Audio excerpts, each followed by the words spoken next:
welcome to Crushing Kayfabe. My name is Jason Garish. Got a lot of stuff to cover. Sorry about taking a little brief sabbatical last week. A lot of stuff going on, unfortunately. Fortunately or unfortunately. Either way, still a lot of stuff going on. Unfortunately, gotta start to show off with another death, unfortunately. Gary Rossington, one of the original members, I think the only original surviving member, if I'm not mistaken, of Lynyrd Skynyrd, passed away. I can't find any information as far as what the cause of death was, but he did have, I think, some major heart surgery back in 2021, if I'm not mistaken. But real sad loss. I know he was the only original member for a long time in Skynyrd, and at least in its current incarnation. Obviously, Ryan Van Sant had died and whatnot. His brothers had taken over on vocals, but like I say, yeah, unfortunately, Gary Rossington passed away yesterday. I'm sure there'll be more information come out in the upcoming days, but I noticed at first, actually, I think when Artemis Pyle had posted about it, and Artemis Pyle was not the original drummer of Lynyrd Skynyrd, but he was the drummer who was with the band when the plane crashed, when the very tragic plane crash occurred. So he was a member for quite some time, and an unfortunate event. But Gary Rossington has passed away. And like I said, I know that him and Artemis were at certain points not on the best of terms, because I know that Artemis Pyle did not like the idea of them touring with the Lynyrd Skynyrd name and going on without Van Sant, unfortunately. But Rossington, if I'm not mistaken, was the owner of the name Lynyrd Skynyrd, if I'm not mistaken. So that's why he continued the band to go on. And I know Artemis actually has his own band, which is an awesome tribute band. Really, really good. Actually sound better than Skynyrd. I hate to say that, but he has his own great band that tours and plays a lot of Skynyrd songs. And I met him years ago at Infinity Hall in Norfolk, Connecticut.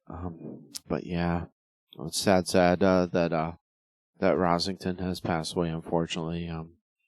Like I said, I don't think there are any remaining original members of the band, which is really sad, really, really sad and unfortunate. If you hear barking, it's because we have a new puppy. If you hear yelling, it's because we have a new puppy. If you hear what sounds like a squawking or a squeaking noise, that is a duckling, which is in the studio with me right now. We purchased ducklings. Unfortunately, only one of them has made it. I guess they're having, I don't want to mention the hatchery's name, but it looks like they're having some problems. But we have one that's made it so far, and he's thriving, thankfully. But yeah, if you hear that in the background, that's what you're hearing. Usually this Audix, using the Audix on too, and usually it blocks out the majority of the sound in the back. Something has to be really, really loud in order for it to pick up, which is one of the wonderful things about dynamic mics. They only really pick up what's close to you, which is awesome.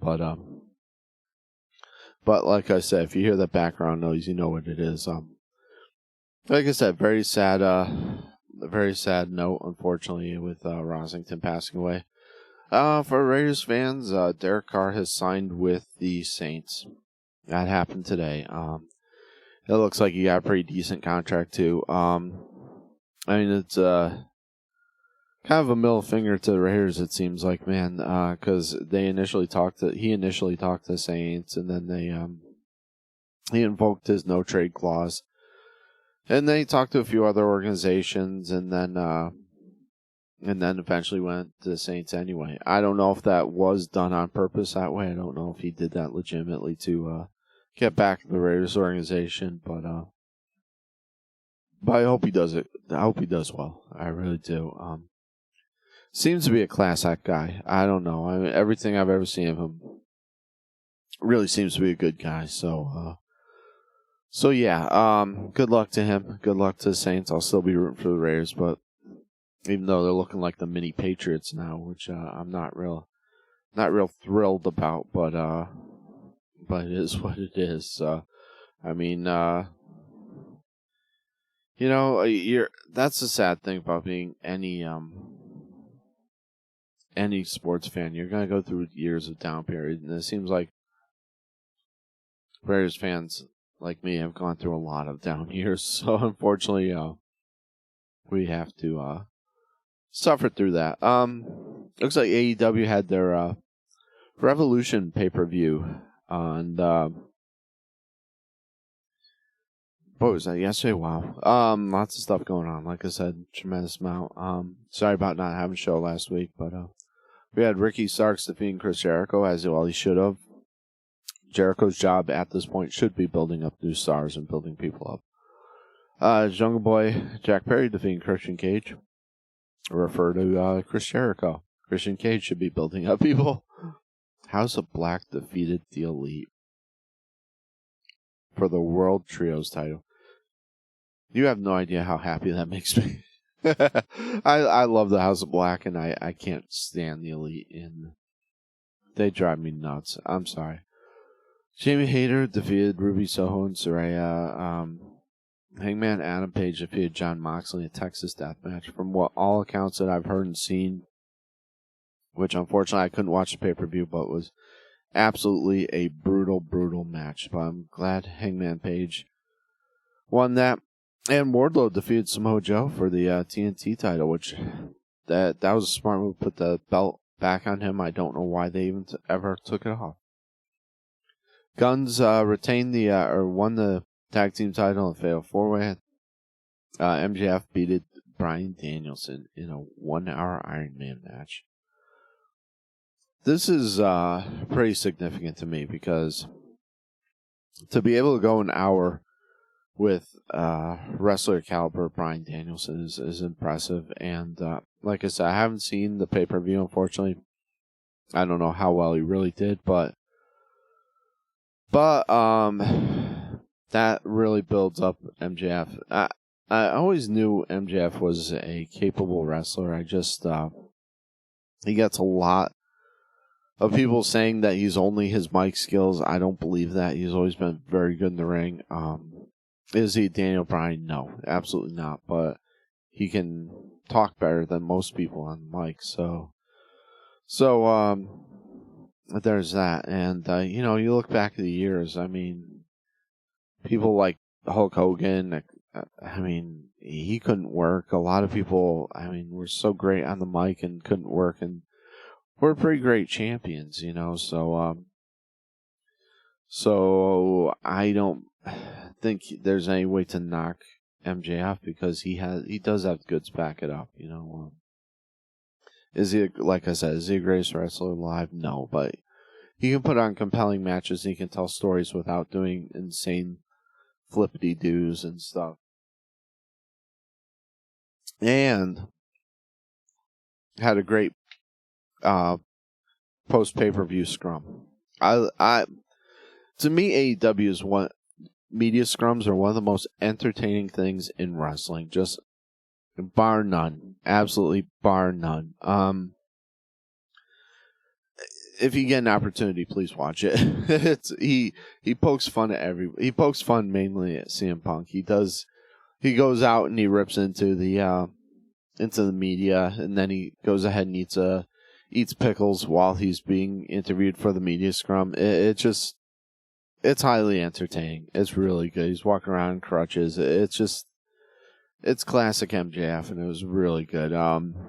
Great stuff.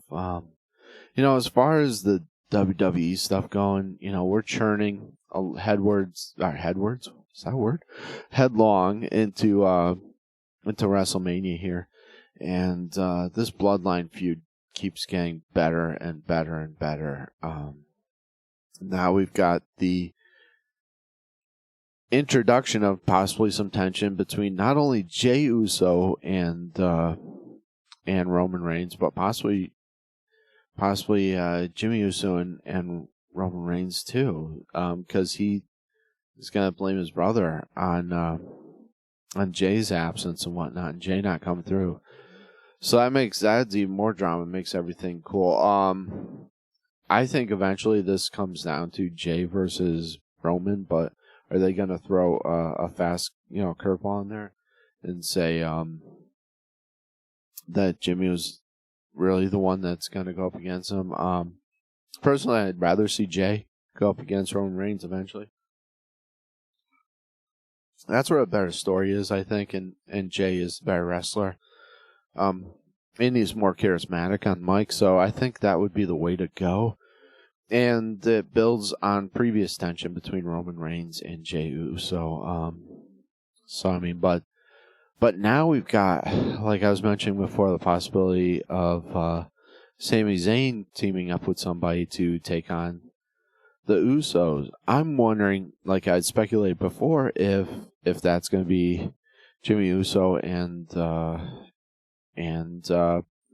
Solo Sikoa against possibly Sami Zayn and Jey Uso. That would make an interesting WrestleMania match, or keep playing the Jey Uso drama out, and maybe Kevin Owens comes to his senses and helps his friend out. I don't know. A lot of ways this can go, and this is just brilliant booking 101. Finally, we had Cody Rhodes confront face-to-face Roman Reigns in the ring, and Roman Reigns dismissed the rest of the bloodline, Paul Heyman and the Usos, or Jimmy Uso and Solo Sikoa, and faced Cody 1-on-1, and it was excellent. Very good. I mean, Roman Reigns has improved his mic skills a lot. This guy was horrible a few years ago, and he's vastly improved. And I'm guessing that's under the tutelage of Paul Heyman and whatnot. But being involved in this, the guy's holding his own. He really is, and that's shocking to me, since I really didn't think much of him before that. And he's been extremely competent in his matches and told some good stories. Roman Reigns has to be one of the most improved wrestlers I've ever seen. I didn't think this guy had it in him, and he's been incredible.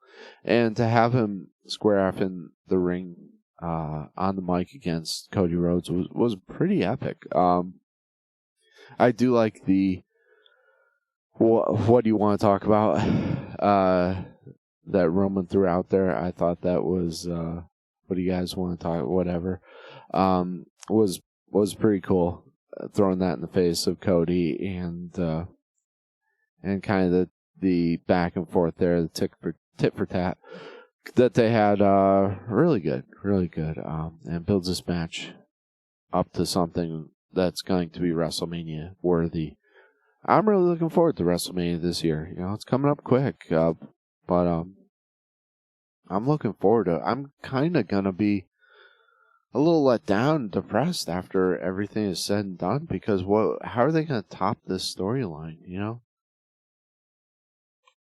It's kind of bad, because some of my favorite wrestlers, like Karrion Kross and whatnot, is just kind of floating around out there. They had that little thing between him and Rey Mysterio, which I thought was going to lead to a lot bigger stuff, and it didn't. And as much as I love Bray Wyatt, they've kind of been dropping the ball with him lately. I don't like this whole going back to the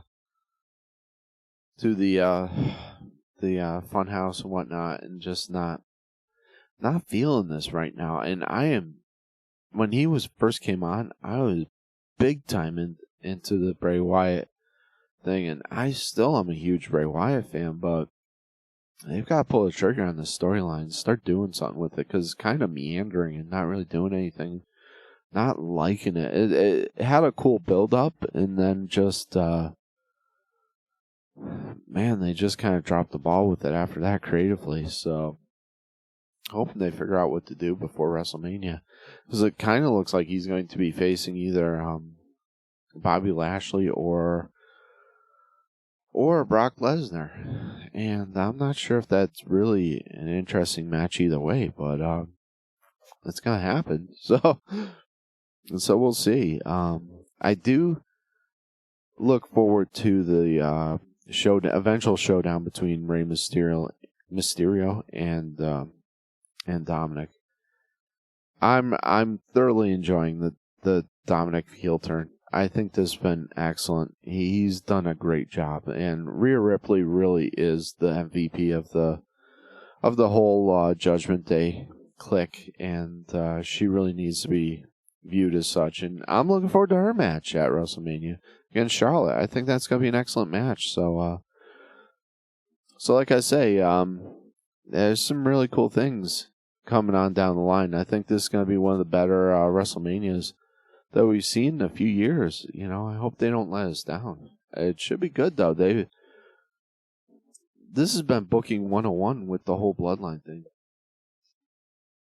I mean, generations to come should just watch this video of all the Bloodline stuff and just learn from it. Learn how to be a wrestler and how to cut a promo and how to build a storyline. Just excellent stuff. Excellent stuff. I don't know if I had I don't think I had this boom arm in my last